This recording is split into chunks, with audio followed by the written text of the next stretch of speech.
Morning. তাহলে friends, আজ সকালের ছোট ছোট বেশ কয়েকটা দৃশ্য আমি তোমাদের সঙ্গে শেয়ার করলাম। কতগুলো রুটিন আর কতগুলো মোটেও রুটিন না। যেমন আজকের ঘড়ি নামিয়ে মোছাটা রুটিন ছিল না। আর আপাতত যেই দৃশ্যটা তোমরা দেখছো, ছেলেটির ফ্রি হ্যান্ড এক্সারসাইজ, এটা নিশ্চয়ই তার একটা রুটিন।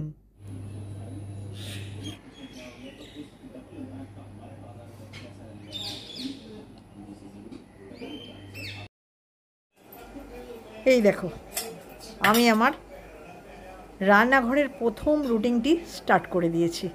ব্রেকফাস্ট বানাচ্ছি।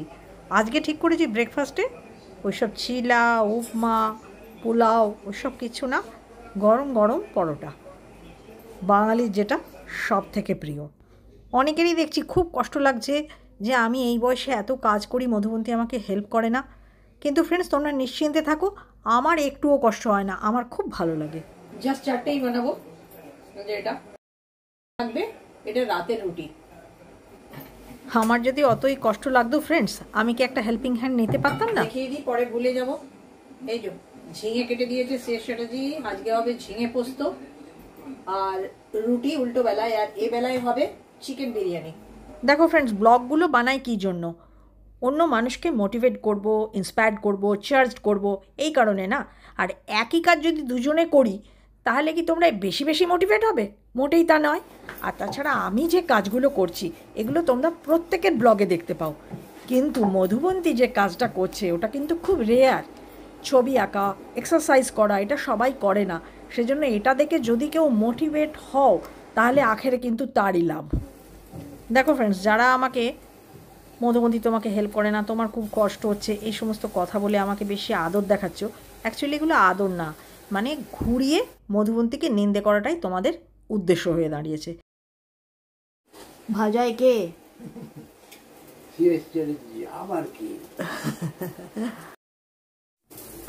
দেখো, এতদিনে তোমরা অনেকেই জানো মধুবন্তী একজন স্পেশাল পার্সন, আর ওকে আমরা অনেক যত্নে অনেক কষ্টে বড় করেছি, যে এই লাক্সারিয়াস লাইফটা দিতে চেয়েছি। সেই জন্য ওটা নিয়ে তোমরা হিংসে করো না। সবাই সব জিনিসটা পায় না, সব জিনিসটা পাওয়ার যোগ্যও না। মধুবন্তী যেটা পেয়েছে সেটা তার পাওনা ছিল, তাই পেয়েছে।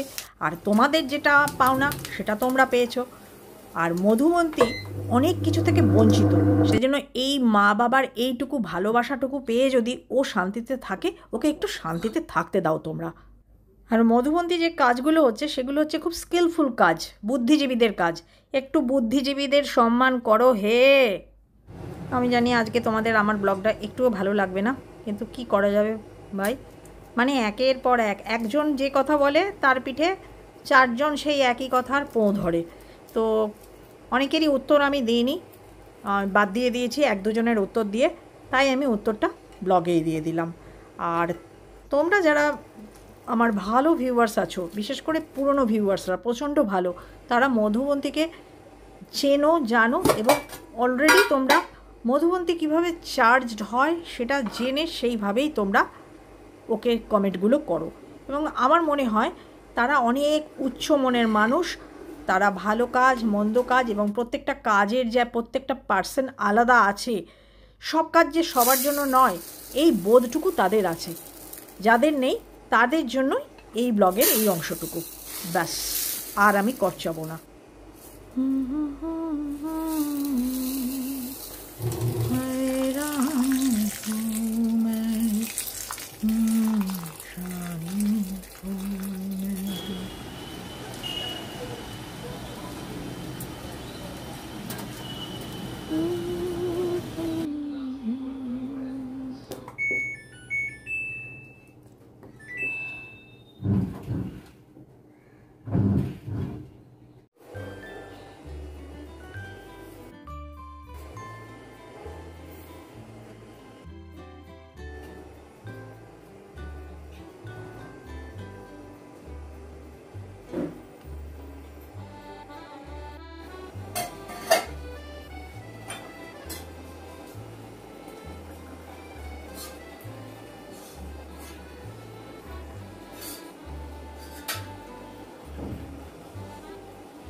আজকে ফ্রেন্ডস রান্নার চাপটা খুব কম থাকায় কিন্তু একটা নিশ্চিন্ত ভাব এসছে, মানে কোনো তাড়াহুড়ো নেই, লেদকে করছি।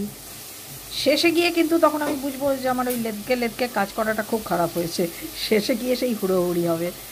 তোমরা তো আমার ল্যাদগানোটা খুব একটা দেখতে পাচ্ছ না, যদি দেখাতে পারতাম ছবি তুলে তাহলে বুঝতে পারতে। আগে আমি অনেকবার বিরিয়ানি তোমাদের সঙ্গে শেয়ার করেছি, আর নতুনদের জন্য করছি, জানি না নতুনদের কতটা ভালো লাগবে। তারা তো দেখছি বেশিরভাগই সমস্ত কাজেই আমার খুদ কাটতে আরম্ভ করে দিয়েছ, তারা যেন ব্লগটা দেখতেই বসছে খুদ কাটার জন্য। হ্যাঁ, আমি তোমাদের বলে দিই, বিরিয়ানি কিন্তু অনেক রকম হয়। তোমরা কি একটা বিরিয়ানি জেনে বসে আছো যে সেইটা লাইন ধরেই আমাকে করতে হবে, এরকম কিন্তু কোনো ব্যাপার নেই। রান্না কিন্তু কোনো অঙ্ক নয় যে এইভাবে না করলে অঙ্কটা মিলবে না, এরকম নয় ব্যাপারটা। রান্না হচ্ছে একটা আর্ট, আর আর্ট মানে শিল্প, আর শিল্প মানেই স্বাধীনতা। সেই জন্য আমার পছন্দ মতো করার স্বাধীনতা আমার আছে।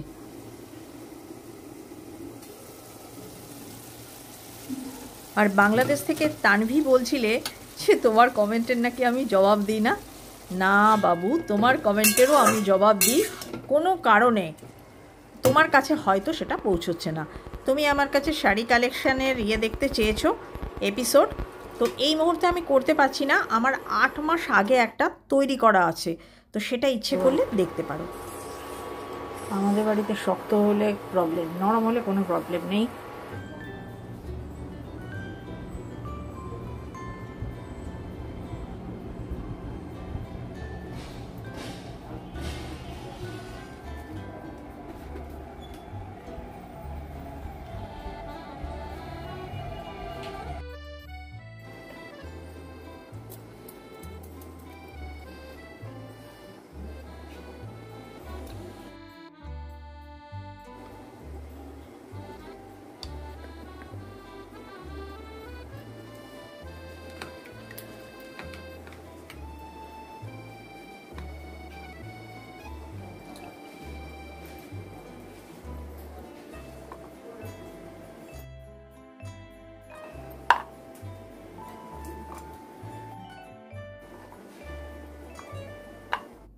আজকে জানো মনটা এতটাই খারাপ ছিল, আমার বহু জায়গায় ব্লগ ঘুরে গান ছিল, একদম ডাইরেক্ট কথাবার্তা ছিল, সেগুলো সবই আমাকে মুছে ভয়েস ওভার করতে হলো।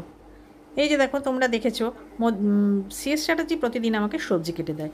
এবার যদি কেউ বলে সিএস চ্যাটার্জি এই বয়সে সবজি কাটছে, আহা দেখে কষ্ট লাগছে, কিন্তু এটা কষ্ট লাগার ব্যাপার না, এটা হচ্ছে গিয়ে পছন্দ করে কাজটা করতে, সে এনজয় করে।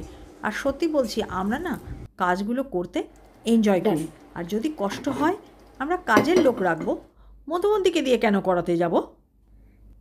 যে কাজটা করতে ভালোবাসে সে সেই কাজটা নিজেই করবে, কাউকে বলতে হবে না। আর একটা জিনিস ভেবে দেখো, সংসারটা তো আমার, এটা তো আর মধুবন্তীর সংসার নয়। মধুবন্তীর সংসার হলে সে সেই কাজগুলো করতো, তাকে বলতে হবে না। মনে করে নাও মধুবন্তী আমার সঙ্গে থাকে না, তাহলে তো আমাদের কাজটা করতে হতো, তখন কষ্ট লাগতো না। অ্যাকচুয়ালি যারা আমার পুরনো বন্ধু আছো তারা ভাবছো যে আজকে সর্বাণীর খুব মাথা গরম। হ্যাঁ, সত্যিই তাই, 1 বাই 1 একই জিনিস আসছে আমার কমেন্টে। তো যাই হোক, আপাতত তোমাদের হাতে নিয়ে দেখালাম শানের পিলাও বিরিয়ানি মশলা। আদা রসুন কাঁচা লঙ্কা দই আর শানের বিরিয়ানি মশলা দিয়ে নিলাম। এরপর চিকেনগুলো এই দিয়ে ম্যারিনেট করে রাখবো। নুন আমি দেবো না, কারণ শানের বিরিয়ানি মশলা ইউজ করলে নুন দিতে হয় না, ওর ভেতরেই নুন দেওয়া আছে, শুধু পরিমাণটা তোমাকে ঠিকঠাক রাখতে হবে, তাহলে একদম মাপ মতো হবে। আর আপাতত যেটা দেখাচ্ছি সেটা হচ্ছে গিয়ে আমি চিকেনের লেগের কানেক্টিং টিস্যুকে কেটে বাদ দিয়ে নিচ্ছি, যাতে চিকেনের লেগ ঘাট হয়ে না থাকে, সুন্দরভাবে সুসেদ্ধ হয়। এটা আমার বড় শেফদের কাছ থেকেই শেখা। সরি ফ্রেন্ডস, এক্ষুনি আবার একটা ভুল বললাম, কানেক্টিং টিস্যু কেটে বাদ দিইনি, কেটে ছিন্ন করে দিচ্ছি। এইবার চলো ভালো করে হাত দিয়ে, মানে সে আমরা যেমন করে ম্যাসাজ করি নিজেদের স্কিন ভালো রাখার জন্য, সেই রকমভাবেই দই আদা রসুন কাঁচা লঙ্কা আর বিরিয়ানি মশলা চিকেনগুলোর গায়ে সুন্দর করে যতটা পারবে ভালো করে মাখিয়ে দেবে। এই মাখানোটাই তো আসল। এই কাজটা হয়ে গেল মানেই বিরিয়ানির 40 ভাগ কাজ আমার মনে হয় এগিয়ে গেল। বিরিয়ানির বেশ কয়েকটা ধাপ আছে না। 1 নম্বর হচ্ছে ভাত করে নেওয়া, 2 নম্বর হচ্ছে এই ম্যারিনেশনটা, 3 নম্বর হচ্ছে গিয়ে বেরেস্তা তৈরি করা, তারপর হচ্ছে চিকেনটা রেডি করা, তারপর মিলাওয়াট।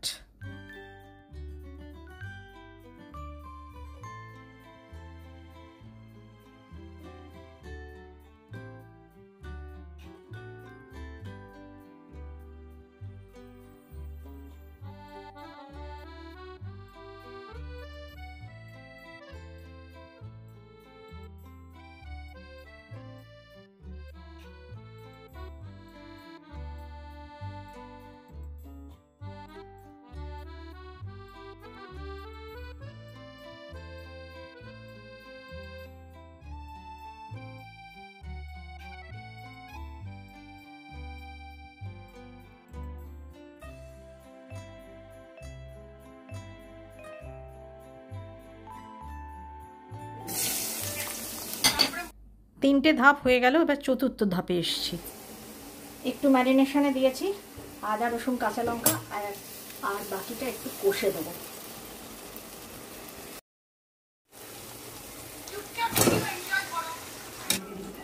আওয়াজ শুনতে পাচ্ছ তো?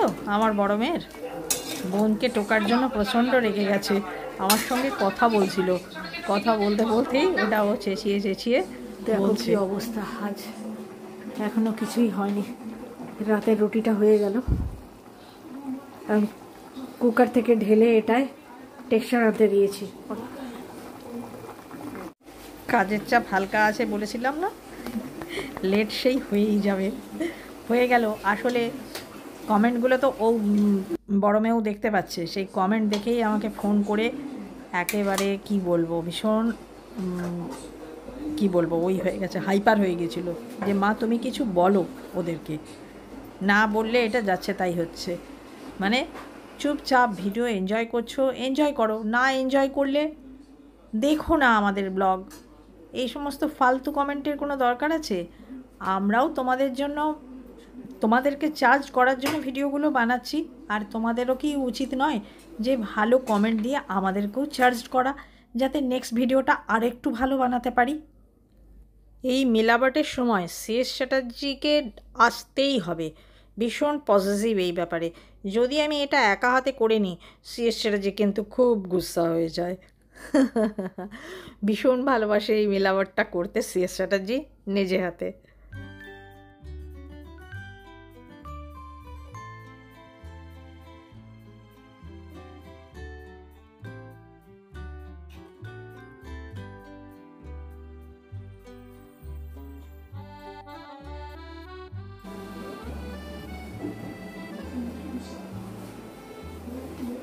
আজ আবার লোকের দেখে, শেফদের দেখে ঢং করে কাপড় দিয়েছি আমি।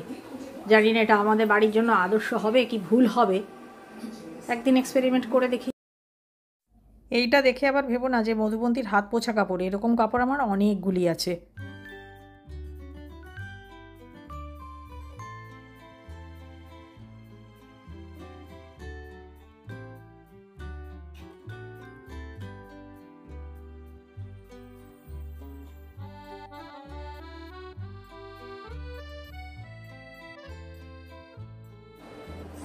কতটা দেরি হলো আজকে লাঞ্চ দিতে। তাহলে ফ্রেন্ডস, আজকের মতো ব্লগটা এখানেই শেষ করছি। সঙ্গে থেকো আগামী দিনে, আর ভালো লাগলে কি করতে হবে তোমরা জানো। তাহলে বাই বাই।